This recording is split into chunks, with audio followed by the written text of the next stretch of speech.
I never thought my life would turn into one of those dusty Western tales where family ties get tangled up with big business. But here I am, looking back on it all from the porch of my old ranch house in West Texas. The sunsets out here in El Paso County stretch on forever, painting the sky in oranges and pinks that make you forget the grit of the day.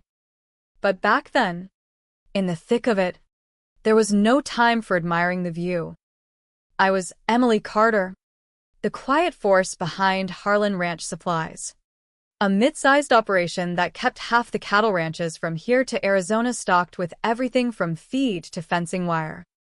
I'd been with the company for 8 years, starting as a junior buyer right out of Texas A&M, where I'd majored in agribusiness and picked up enough Spanish to negotiate with suppliers across the border in Mexico. My days were filled with the rhythm of the land, early mornings checking inventory in the warehouse, afternoons on calls with vendors in Juarez or Chihuahua, making sure our supply chain didn't buckle under droughts or border delays. I wasn't the flashy type, no corner office for me. But if you peeled back the layers of every major deal that kept Harlan afloat, you'd find my handiwork. I knew the ins and outs of USDA regulations like the back of my hand, and I'd built relationships with Mexican growers that went beyond contracts. They were built on shared meals of barbacoa and late-night talks about family farms weathering economic storms.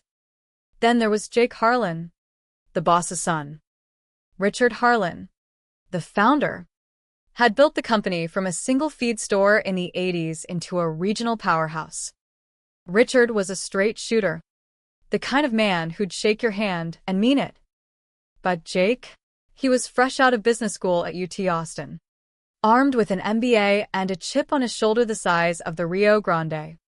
He strutted into the office like he owned the place, which, technically, he would one day, and started throwing around terms like supply chain optimization and vertical integration. I remember the first staff meeting where he unveiled his grand plan: consolidate all our cross-border contracts into one master agreement. One supplier hub, one pricing model, one point of contact. It sounded slick on paper, but out here in the West, where weather can wipe out a crop overnight and tariffs shift like sand dunes, resiliency trumps efficiency every time. I raised my hand during that meeting, my voice steady but firm. Jake, how do we handle the staggered delivery clauses in a unified setup? Our Mexican partners rely on those for seasonal adjustments. He waved it off with a grin that didn't reach his eyes. Legacy stuff's outdated. Emily, we'll standardize it all, make it fair and square. Fair and square? He didn't get it. Those clauses weren't bureaucracy. They were lifelines. I drafted them myself back in 2018 during a tough negotiation with our biggest supplier, Senor Ramirez of Agromex Farms. After a border dispute nearly tanked our hay shipments, we'd added a safeguard. Any changes to the core team negotiating deals had to be approved in writing, or the whole framework could be voided under Texas contract law, with arbitration in El Paso if things went south. It was mutual protection. Plain and simple, kept things honest in a world where trust is currency. But Jake didn't bother digging into the history. He was too busy playing cowboy executive, scheduling meetings without looping in the folks who'd built the bridges. When he set up the big call with Agromex, I wasn't even on the invite. I found out from our CFO, Maria, over coffee in the break room. Thought you'd be leading that. Eminencia. You're the one who's met Ramirez face to face, right? Yeah. I had, multiple times, driving down to his ranch in Chihuahua, sharing stories about our kids over cold cervezas. I tried to flag Jake in the hallway later. Hey, maybe I should sit in? Continuity matters with these guys. He chuckled, patting my shoulder like I was a kid sister. I've got this. Eminencia. Don't want to muddy the waters with extra voices. Muddy the waters? The arrogance hit me like a dust storm. That night, I stayed late, pulling up the old contracts on my computer. There it was. Clause 7.2c. The one I'd insisted on. Signed and notarized. Binding under state law. It wasn't about ego. It was about protecting both sides from hotshots who thought they could rewrite the rules without understanding the game. Jake had no clue it existed. And as I sat there in the dim office light, the hum of the AC, the only sound, I realized this wasn't just a meeting. It was a reckoning waiting to happen. The next morning, I showed up to the conference room uninvited, sliding into a chair at the end of the table. Jake shot me a look but didn't say anything, too focused on his polished slides. The screen flickered on, and there was Señor Ramirez, his weathered face framed by a simple wooden office, a crucifix on the wall behind him. He nodded at me subtly, a flicker of recognition in his eyes. Jake launched in, his Texas drawl amped up like he was selling snake oil. Señor Ramirez. Great to connect. I've got a killer plan to streamline our partnership, unify everything under one roof. Better rates for everyone. Ramirez listened politely, but I saw the tightness in his jaw. Out here, business isn't rushed, it's nurtured like a crop. Then Jake turned to me, casual as can be. Ing. Mind grabbing us some coffee? Black for me. It stung, but I didn't flinch. Instead, I stood, faced the camera, and switched to fluent Spanish. Señor Ramírez, es un placer verte de nuevo. ¿Cómo está la familia? His face softened just a touch. We exchanged a few words about the recent rains helping his fields. Jake fidgeted, clearly out of his depth. Then Ramirez switched back to English, his voice calm but firm. Mr. Harlan, I appreciate the enthusiasm, but under our agreement, negotiations require the authorized representative. Emily here is on record. Jake blinked. What? I don't. Ramirez cut him off gently. Clause 7.2c. Without her, this isn't valid. We'll have to pause. The call ended politely, but the damage was done. Jake stared at the blank screen, his face flushing. What the hell just happened? I sat back down. That was the sound of trust walking out the door. Jake. You should have read the fine print. The fallout hit like a flash flood in the desert, sudden, overwhelming, and leaving everything muddy. By lunchtime, the office was buzzing. Emails flew in from the warehouse team, Agromex holding shipments. Finance pinged me nonstop, confirm clause details ASAP. And Richard Harlan himself called a huddle in his office. The one with the big window, overlooking the flat Texas plains dotted with oil rigs in the distance. He looked older that day, the lines around his eyes deeper, like the weight of the family legacy was pressing down harder. Emily, walk us through it, he said, rubbing his temples. I laid it out plain. The clause was ironclad, designed to prevent exactly this, a greenhorn stepping in and appending years of built-up goodwill. Jake paced the room, his boots thudding on the carpet. This is ridiculous. It's just paperwork. I can call Ramirez back. Smooth it over. I shook my head. It's not just paper. Jake. It's law. Texas contract statutes back it, mutual consent for team changes, or the deal's void. Arbitration, if disputed. But Ramirez won't push it. He'll just walk. Richard sighed, leaning back in his leather chair that creaked like old saddle leather. Son. Why didn't you loop Emily in? Jake stopped pacing, his face a mix of defiance and embarrassment. I thought I could handle it. Modernize things. She's great at the details.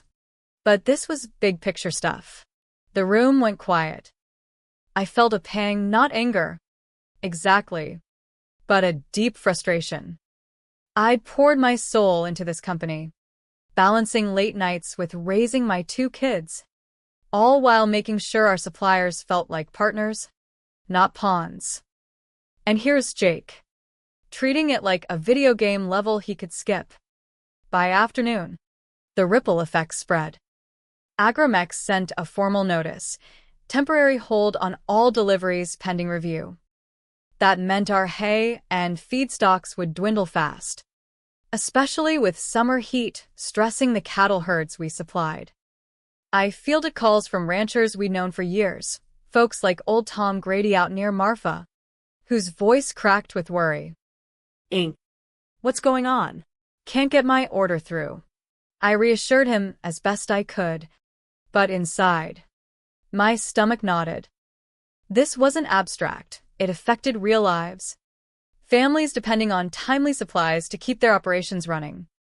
That evening, driving home along the empty highway, the Chihuahuan desert stretching out under a star-studded sky, I replayed it all. Jake's dismissal stung, but deeper was the betrayal of trust. I'd always seen Harlan as more than a job, it was a community. Richard had given me my start when I was a single mom scraping by. Now, his son's hubris threatened to unravel it. But revenge? That wasn't my style. Out here in the West, we fix what's broken, not burn it down. Still, as I pulled into my driveway, the porch light welcoming me, I knew I had to protect what I'd built. The next day dawned hot and relentless, the kind of Texas heat that makes the air shimmer. Back at the office, chaos reigned. Jake was in full damage control mode, barking orders at interns to pull alternative supplier lists.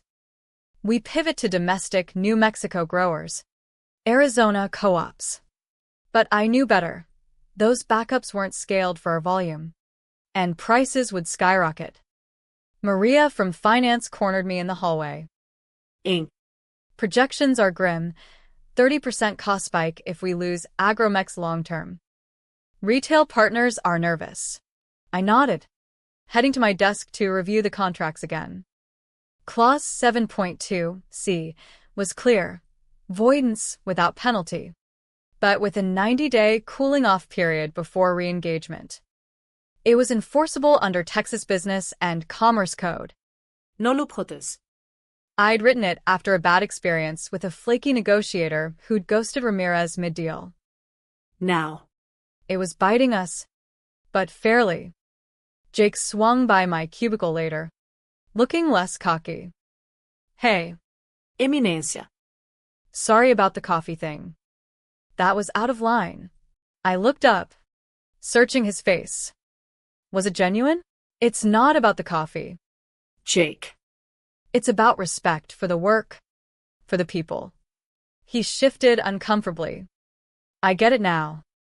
But how do we fix this? I could have let him squirm, but that wouldn't help anyone. Start with an apology. To Ramirez. In person if possible. And read the damn contracts next time. He nodded, but I saw the doubt in his eyes. That night, Richard called me at home. Emily, I need your honesty. Is this salvageable? His voice was tired, vulnerable. Maybe, I said. But it takes humility. Jake's got to learn that out here. Ego doesn't feed the herd, teamwork does. As the week wore on, the pressure mounted. 2 smaller suppliers followed Agromex's lead, citing the bulletin Ramirez had quietly shared in regional AG forums. Our margins tanked, stock prices for our parent company dipped. Jake buried himself in meetings, but his pitches fell flat. Vendors smelled desperation. I stayed the course, quietly reaching out to contacts I'd nurtured, buying time with partial orders. But inside, a seed of change grew. Maybe this mess was a chance for growth, not just destruction. One evening, as the sun dipped low, casting long shadows over the pecan groves outside town, I met Maria for drinks at a local cantina. Jake's in over his head, she said, sipping her margarita. But Richard's talking about pulling him off procurement. I stirred my drink. He needs a lesson, not a demotion. Something to humanize him. That's when the idea hit, perhaps a trip across the border. To see the faces behind the contracts. But first, we had to weather the storm. By week's end, the board called an emergency session. Richard presided, his face etched with worry. Slides flashed. Lost revenue projections. Supplier maps with red X's. Jake sat silent, the fire gone from his eyes. When they turned to me, I spoke from the heart. This clause protects us all. But forgiveness is possible if we show we're better than this slip-up. The room nodded. For the first time, Jake looked at me not as a subordinate, but as an equal. Maybe, just maybe, redemption was on the horizon. The boardroom felt like a pressure cooker. The air thick with tension and the faint scent of stale coffee. Outside, a rare West Texas rain pattered against the windows, turning the dusty landscape into a muddy blur. Richard cleared his throat, signaling the start. We've got a crisis on our hands. Emily, give us the legal rundown. I stood, projecting the contract on the screen. Clause 7.2c is straightforward. Unauthorized negotiation voids the agreement without breach penalties. It's compliant with Texas law, mutual assent required for rep changes. Agrimex can walk clean, but we can appeal via arbitration if we prove good faith. Jake interjected, his voice strained. Can't we just explain it was a misunderstanding? Offer better terms. Heads shook. Our lawyer, Carla, chimed in. Not that simple. Ramirez's team cited the clause verbatim. Any contact now risks escalation, maybe even a countersuit for interference. The slides advanced. Impact assessments. Lost shipments equaling $8 million in Q3 alone. Ranchers switching suppliers. Jake's face paled as the numbers sank in. This is my fault, he muttered, finally owning it. Richard looked at his son, a mix of disappointment and love in his eyes. Yes, it is. But we're a family business. We fix our messes together. That's when I suggested the pivot. Let's not fight it legally. Let's go human. Jake and I drive down to Chihuahua. Apologize in person. Show Ramirez we're committed. Murmurs rippled. Jake met my gaze. You do that? After how I treated you? I nodded. It's not about me. It's about the legacy, the ranches we serve, the families on both sides of the border. We hit the road the next morning, the truck kicking up gravel on I-10 toward the border. Jake gripped the wheel, knuckles white. Why help me? Ain't I sidelined you? The desert flew by, cacti standing sentinel under a relentless sun. Because payback feels good short-term, but building something lasting? That's the real win. Out here, we don't leave folks in the dust. He opened up then, about the pressure of living up to his dad, the fear of failure masked by bravado. I thought smarts from books were enough. Ignored the heart of it. I shared my story, widowed young, clawing my way up while raising kids. Heart and smarts together. That's unstoppable. Crossing into Mexico. The landscape shifted, hills dotted with agave fields. The air carrying hints of earth and spice. We arrived at Agrimex mid-afternoon, the ranch bustling with workers loading trucks. Ramirez met us at the gate, his handshake firm but wary. Señora Carter, good to see you. Mr. Harlan. We sat in his office. Simple and functional. Photos of his grandkids on the desk. Jake spoke first. Halting but sincere. Señor Ramirez. I screwed up. I didn't respect the process, or you. I'm sorry. Ramirez listened, then nodded slowly. Apologies are words. Actions matter. I jumped in, outlining a revised plan. Keep the core team intact.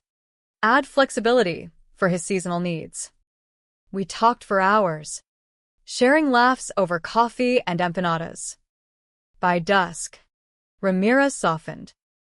The clause stands for now, but let's discuss reinstatement after the cooling period. With Emily leading, Jake agreed without hesitation. Driving back under a starry sky, he turned to me. That was humbling. Thank you. I smiled. Lesson learned. Respect bridges borders. Back at Harlan, the energy shifted. Richard praised our effort in a company-wide email. Suppliers trickled back, impressed by the personal touch. But the real change was in Jake. He shadowed me on calls, asked questions, absorbed the nuances. One day, he confessed over lunch. I almost tanked everything. But you showed me grace. It wasn't instant magic. Tensions lingered. But growth took root. As weeks passed, the drama ebbed into quiet progress. We diversified suppliers gently, incorporating Jake's ideas with my safeguards. The clause became a teaching tool, not a weapon. And in the quiet moments, watching the sun rise over the ranchlands, I felt a deep satisfaction, not from revenge, but from turning pain into purpose. With the immediate fire contained, the real work began, rebuilding trust brick by brick, like mending a fence after a stampede. The office hummed with cautious optimism. Calls to ranchers assured them supplies were stabilizing. But beneath it, emotion simmered. Jake threw himself into learning, poring over old contracts late into the night. Ink. This clause you wrote, it's genius. Protective without being punitive. I nodded. That's the point. Law should serve people, not trap them. Richard called us into his office one crisp morning, the air carrying the scent of fresh rain on mesquite. We've dodged the worst. Thanks to you too. But let's make this a turning point. He proposed a new training program, cross-cultural negotiations, mandatory for all execs. Jake volunteered to lead sessions, sharing his missteps as case studies. If I can learn from screwing up, so can others. It was vulnerable, raw, and it worked. Staff respected him more for it. Meanwhile, I balanced the load, negotiating interim deals with New Mexico co-ops to bridge the gap. One evening, Ramirez called personally. Emily, your visit meant much. Jake, he has potential. With guidance. We laughed about young blood rushing in. Reminds me of my son, he said. That call sealed it. After 90 days, Agromex reinstated, with updated terms favoring both sides. But drama lingered in subtler ways. Whispers in the break room about Jake's initial arrogance. He felt it, confiding in me during a drive to a supplier meet. I was blind to how my actions hurt folks like you. Tirsweld I pullover. We all stumble. Jake. What matters is getting back in the saddle. That moment bonded us, turning rivals into allies. As months unfolded, Harlan thrived. Margins recovered. New partnerships bloomed. Jake proposed a joint venture with Ramirez, shared tech for drought-resistant crops. Your idea. Resiliency first. The board approved.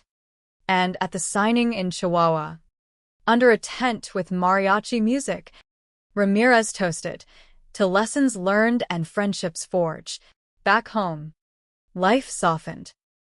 My kids noticed the change. More time for family barbecues, less stress. Jake became like an uncle, teaching them roping tricks. Richard, beaming at a company picnic, Pulled me aside. You saved us, Emily. Not just the business, the family. I felt tears prick. We all did. Yet, the scar remained a reminder. Arrogance can fracture, but humility heals. In the vast western expanse, where horizons promise second chances, we found ours. The rebuilding phase tested our mettle, like herding cattle through a narrow pass. Daily huddles became routine. Jake and I tag-teaming strategies. He absorbed my insights on border regs, CBP protocols, NAFTA remnants under USMCA, turning theory into practice. Never realized how tariffs tie into trust, he admitted. I mentored without condescension, sharing stories of past deals gone awry due to cultural missteps. One challenge arose when a rival supplier tried poaching our clients, citing our hiccup. Jake handled it deftly, calling ranchers personally. We're family, stick with us. Most did. Loyalty winning out. Internally, he faced pushback from skeptics, but his transparency disarmed them. I messed up, now I'm fixing it. Personal growth deepened the drama. Jake visited my home one weekend, meeting my kids. Your mom's a hero, he told them, eyes earnest. It humanized him, melting my residual resentment. Richard, sensing the shift, promoted me to VP of Operations, equal footing with Jake. Earned it, he said. As the 90-day mark neared, tension built. Would Ramirez forgive fully? The call came, ready to move forward with conditions. We agreed, joint audits, shared profits on innovations. The signing ceremony was electric, dusty boots mingling with business suits, laughter echoing. Ramirez pulled Jake aside. You remind me of myself, young, headstrong, but redeemable.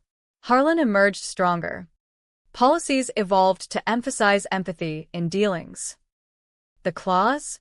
It stayed, a beacon of fair play. In quiet reflections, driving sun-kissed roads, I marveled at the transformation from near collapse to renewed bonds. Life's twists, like desert winds, reshape us if we bend, not break. Looking back now, from the vantage of time, that ordeal wasn't just a business blip, it was a profound lesson etched into the soul of Harlan Ranch Supplies. The West Texas sun still beats down mercilessly, but our foundations are sturdier, rooted in respect and redemption. Jake and I became an unbreakable team, co-leading expansions that took us from regional player to a model for sustainable agribusiness. He married a local teacher, started a family. I watched my kids graduate, proud of the balance I'd fought for. The real humanity shone in the aftermath. Ramirez became a mentor, hosting annual retreats where our teams shared knowledge. Mexican farming techniques meets Texas innovation. One year, during a drought, we pooled resources, saving crops on both sides. This is what the clause protected, Ramirez said, clapping Jake on the back. Room for growth. Richard retired gracefully, passing the reins to us with a heartfelt speech at his farewell barbecue. Mistakes happen, but grace turns them into wisdom. Emily, you taught us that. Tears flowed, hugs abounded. Jake pulled me aside later. Couldn't have done it without you. Sorry again for everything. I smiled. Water under the bridge. We're better for it. The article of faith we all carried forward. In the rugged West, where isolation breeds self-reliance, true strength lies in community. Arrogance isolates, humility connects. Our story spread quietly in AG circles, not as a cautionary tale of revenge, but one of forgiveness. A young exec once emailed me, "Your experience inspired me to listen more."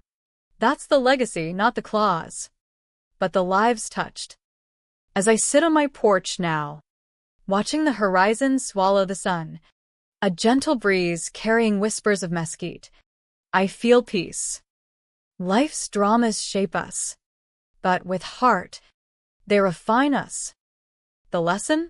Respect the land, the law, and each other, and even the deepest rifts can heal, leaving fertile ground for new beginnings. Years on, the echoes of that fateful meeting faded, replaced by triumphs born of hard-won wisdom.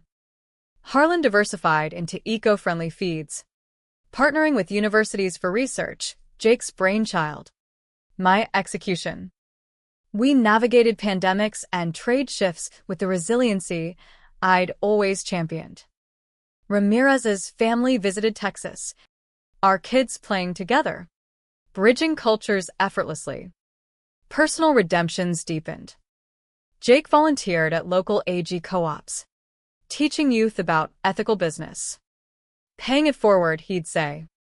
I authored a book on cross-border negotiations, emphasizing empathy over efficiency. Reviews praised its heart, a Western saga of second chances. Richard, in retirement, fished the Pecos River, regaling grandkids with tales of the Great Claws crisis. Your Aunt Emily saved the day, he'd wink at my children. Family gatherings blended Harlan's and Carter's, laughter drowning old tensions.